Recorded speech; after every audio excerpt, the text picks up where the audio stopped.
Hi, psych students. So here we are, and picking up where we kind of left off the other day, talking about sleep and sleep deprivation. I didn't get through this slide with any of the classes who met together and went through some of these notes. So I just wanted to quickly kind of talk about the importance of sleep. We're going to have that fishbowl activity, and for those of you who can't be with us, it's going to be a good kind of time to offer insight or your feelings about sleep or sleep deprivation or whatever it is. And if you're not here at school, that's okay. You don't have to make it up. You can't really make it up. But maybe we can have you join in the class as a team's meeting. But I want you to understand that sleep doesn't just deprive our brain. That's probably the biggest part of our body that suffers from a lack of sleep. We have diminished focus and memory, especially memory. We have an increased risk of depression. And so keep in mind how vitally important sleep is. We might have some immune system breakdowns, if you will. I told you that if you suffer from a lack of sleep, it can lead to illness, and that's where we see our immune system coming into play. Fat cells, actually. We have an increased production of fat cells and a greater risk of obesity when we are sleep deprived. It could mean some heart issues or problems. We could have a high risk of an increased risk of high blood pressure. We could have stomach issues. We could have increased hunger hormones and decreasing energy balancing hormones. And our muscles, we have slower reaction times and reduced strength. So keep in mind the idea, correlation does not mean causation. Just because you might be sleep deprived does not mean that any one or several of these are going to happen to you. But the stronger the correlation, the more we have to start saying to ourselves, And so if some of these issues that you might be dealing with, and you see, maybe I can trace it back to my sleep patterns and habits, try to work on getting the appropriate amount of sleep. And I know you don't want to hear it, but it's like 9.5 hours for most of you teenagers. Okay, so real quick, let's talk about sleep disorders. Insomnia. This is the most common sleep disorders. This is trouble falling asleep and staying asleep. If you suffer with insomnia, it's a difficult thing. What first would be kind of offered to you is your behavior changes. And those are just basic things like sticking to a sleep schedule, which is really hard for me included to do, to go to bed at the same time on the weekend and get up on the same time on the weekend that I do during the week. That's hard to do, but that would be probably your number one recommendation. Avoiding caffeine like altogether, not having any sugar or soda pop in your diet. Those are just some of the basics of insomnia. After that, you can treat with certain things like melatonin or even some sleeping aids, but know that those might have short-term benefits but not actually long-term benefits. Narcolepsy. Narcolepsy is a very rare condition. This is when you fall into REM sleep without knowing it or without being able to control it. It would be very dangerous if, say, you're driving or something, to go directly into a REM state. There's just a short YouTube clip there if you want to view it later. It's from a movie where a guy is kind of like on a scavenger hunt, and he's off on his way to find the treasure, and he falls into REM, and it happens several times throughout the movie. So once again, narcolepsy can be treated fairly successfully, again with probably prescription, most likely changes in your sleep patterns. Sleep apnea. This is a pretty common sleep disorder as well. This is when a person stops breathing, and they stop breathing very often for short periods of time during the night. Well, the problem is there's not oxygen getting to your brain. So they don't even know it, but they wake up and like gasp for air because they've not been breathing for like maybe 15 or 20 seconds. And that robs them of their deep sleep, and it interferes with attention and memory. Remember what I said about deep sleep? Deep delta waves are really, really important. When we need more time in REM, our body takes away from delta waves, deep sleep. And so something's got to give. What we see is older men tend to be at higher risk of sleep apnea. Maybe you've seen a machine like this. It's called a sleep apnea machine, where you wear it at night and it helps keep your breathing regular and on tune, if you will. Oftentimes what we see is people who are overweight have a large neck, and it cuts off their air passage, and the oxygen, it cannot get to their brains. And so sleep apnea can be really very dangerous, and most people who have sleep apnea don't know it. It is their spouse or somebody who's very close to them that knows their sleeping patterns that recognize they have sleep apnea. So this also can be treated with like a respiration machine and even medication. There's other sleep disorders, like maybe you've heard of medication ads for restless leg syndrome. Those are other ones, other sleep disorders that are quite more and more common, but we don't necessarily need to know them in this time of psychology. Okay, so here's the fun part on dreams. Dreams are really difficult to study because they rely almost entirely on self-reporting. And if you think back to the very first chapter, when you think of that idea of the early psychology of introspection, well, you can say what your dreams mean, but maybe you're leaving something out. And maybe it's not even because you are trying to leave it out, but dreams are difficult for somebody else to study. These kind of series of story-like experiences, and they don't always make sense. It is easier to recall dreams if we're awakened right at or during REM sleep, and we talked about that. If you have trouble remembering your dreams, try waking yourself up about 10 minutes before you usually do. You might be able to pull yourself into the REM stage and remember your dream a little better. Chances are you only remember your very last dream of the night, none of the others that really happened in REM. So if you want to try it, leave a notebook right beside your bed and write down anything that you remember before you even get out of bed. Write down anything you remember, and then tell yourself, I'm going to remember my dream tonight. And try some of those techniques. So the thing about dreams is that they're these stories, but they don't have any logic.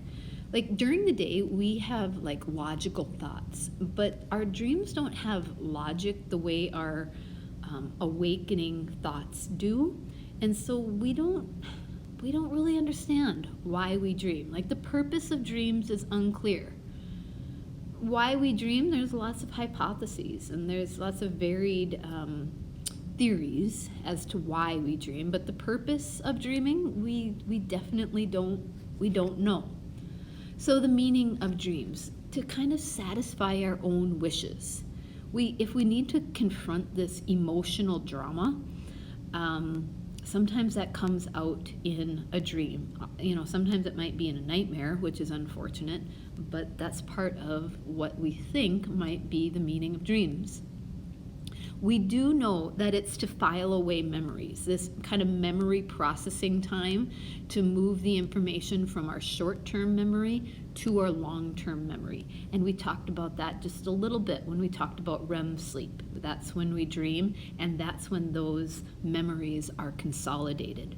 And so we know that the things that we learn in a day are kind of processed, if you will, at night when we dream.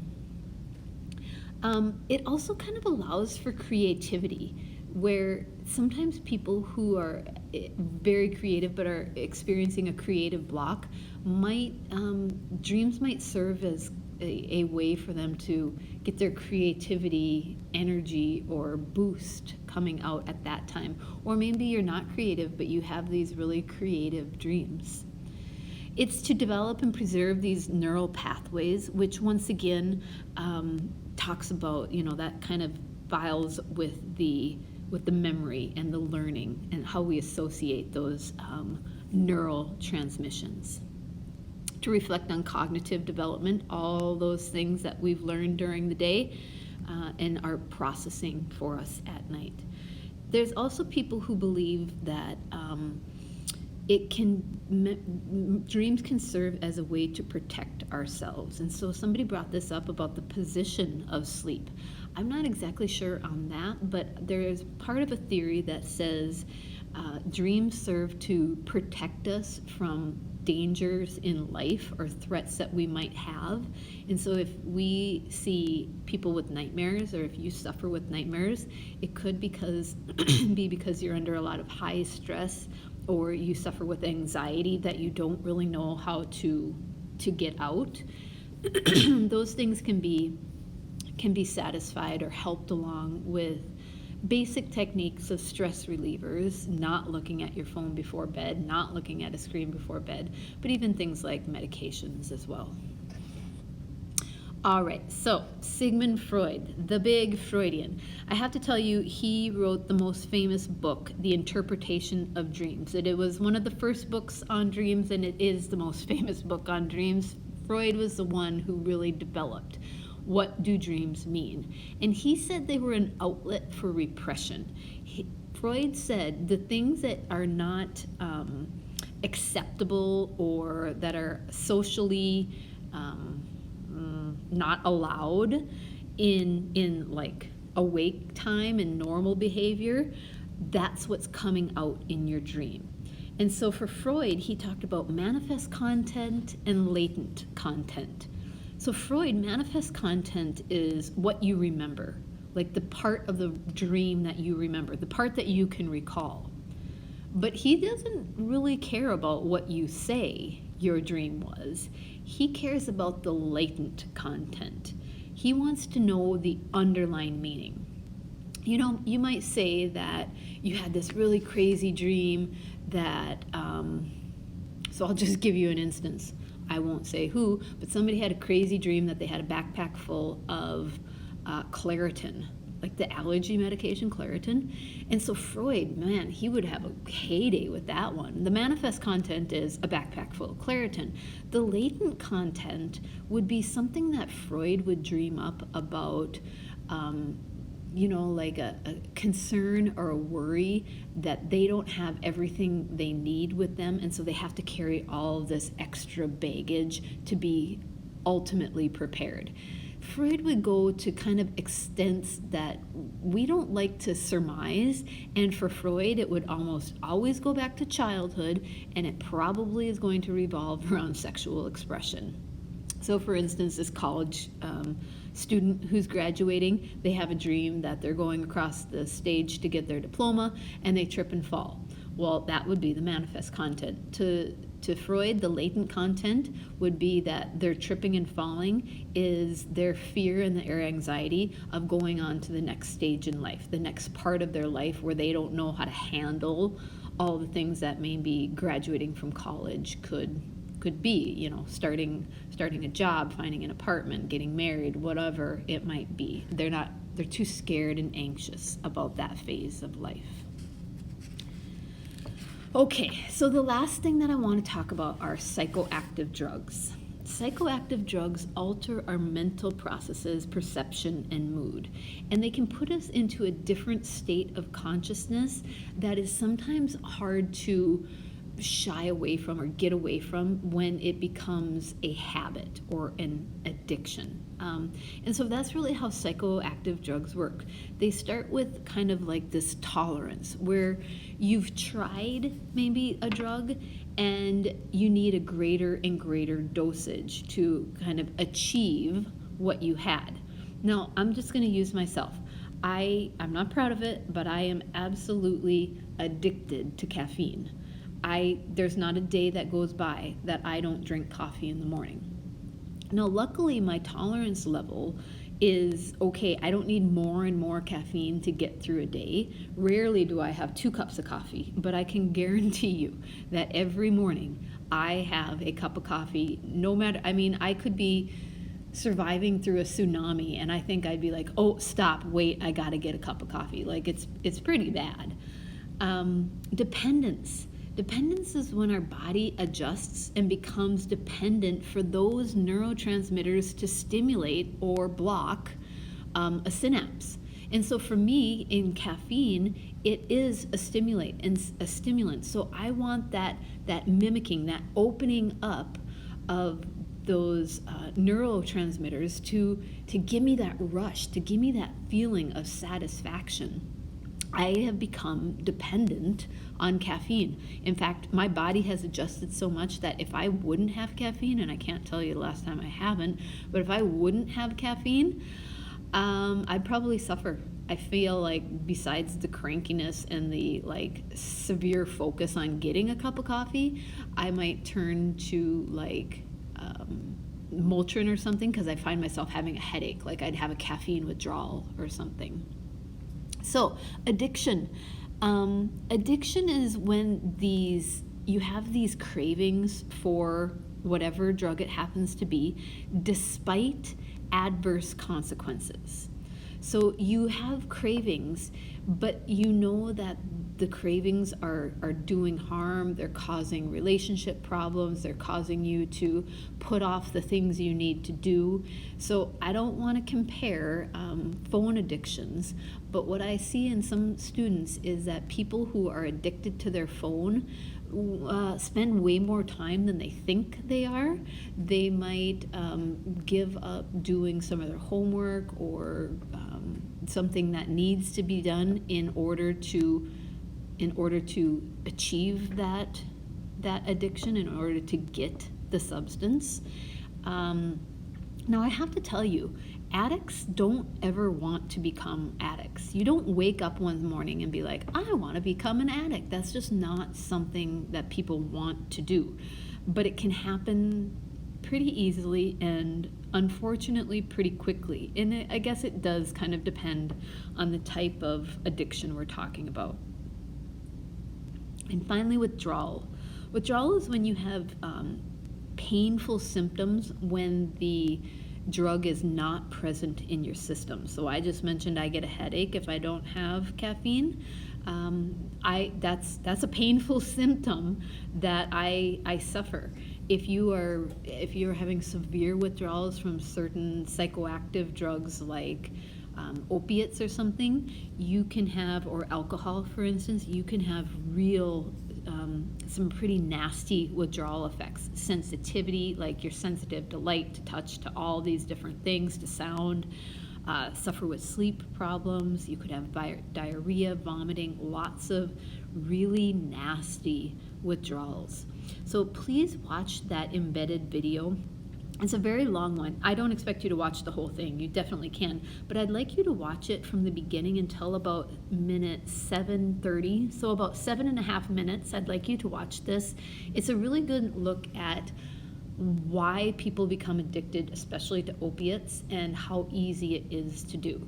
And we see the trend in a downward trend. We don't like to see the things that are happening.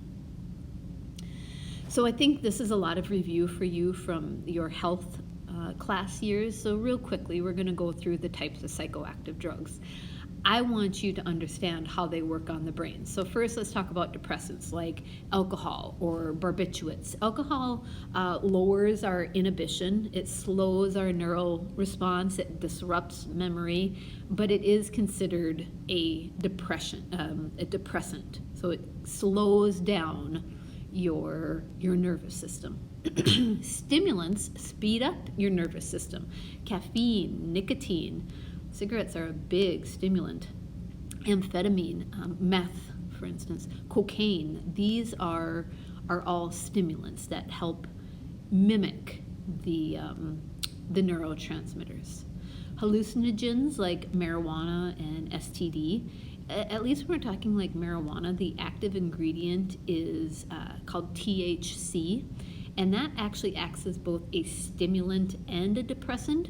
And so the hallucinogenic effect also has these depressant and stimulant effects too, which is why marijuana is sometimes known as the gateway drug.